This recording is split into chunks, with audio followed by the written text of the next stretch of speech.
Alrighty everybody, now I think it's pretty safe to say that the future of the Star Wars universe seems to be quite expansive, not just with their books, novels, comics, and video games, but also, let's not forget about their new Star Wars TV shows, the new Star Wars movies that are currently in the works, as well as a handful of other aspects that will be thrown into this new universe.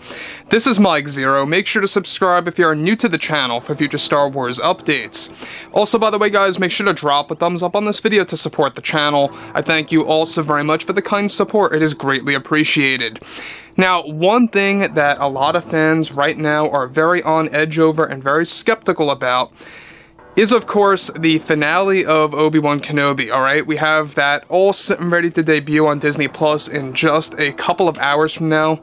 A lot of fans are already, beginning to get very scared of what's going to happen with the final episode. Now, we already went over from everything that happens in the leaks of what's going to take place in the grand finale of the Kenobi series.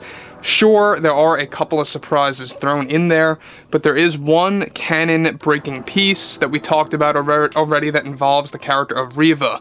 We're not going to go into that in this video, but everything that does involve creator George Lucas. Alright, this is where things begin to get very exciting of what's to come in the future of the Star Wars universe. Now, in case you guys did not know, George is indeed working very closely with John and Dave on shows like The Mandalorian, the Ahsoka Tano series, and even The Bad Batch Season 2, and how they already have tentative plans for Season 3 of The Bad Batch. Now, moving on forward from all of this, alright, what's even all the more exciting has a lot to do with Obi-Wan Kenobi Season 2, and exactly what's happening with Season 2 right now, and how Disney CEO Bob Chapek has a key strategy on exactly how he's going to make it a massive success.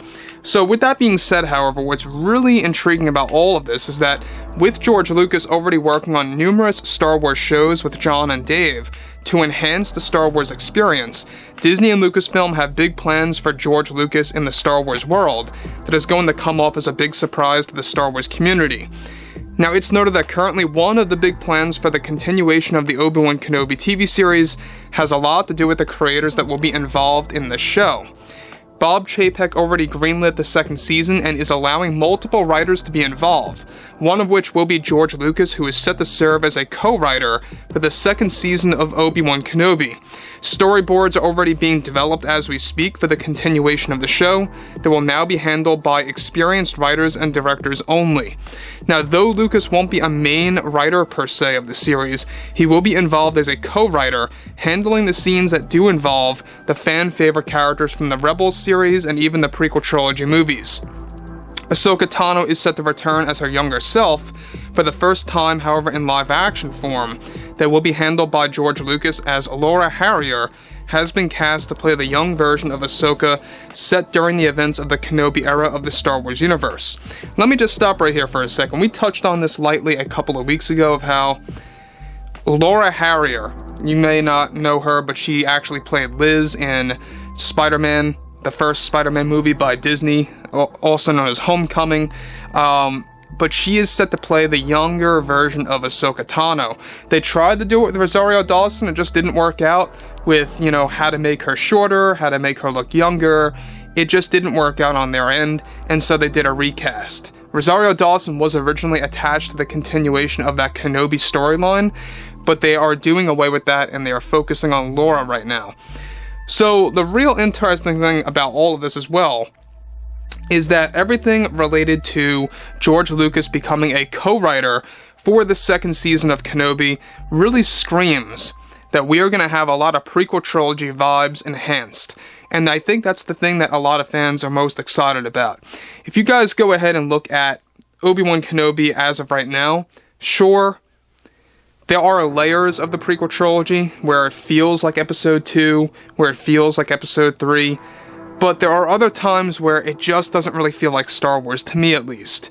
I feel like that the best scenario that Bob Chapek has in stock right now is the fact that, yes, he is using George Lucas as a co-writer, not a main writer per se. Even John and Dave are set to be as co-writers, not main writers. But on top of all of that, they are still on the hunt for a main writer of the Kenobi TV series, and that is going to be a bigger deal. You know, they have to find somebody that is going to truly be fit to handle the Star Wars universe moving forward. Now, beyond all of that, further, it's noted that Lucas will be handling the characters of Anakin, Kenobi, and Ahsoka, and how they will be used along with Darth Vader as well. More Anakin flashbacks are slated to appear in the second season of Obi-Wan Kenobi this time around, with new de-aging technology.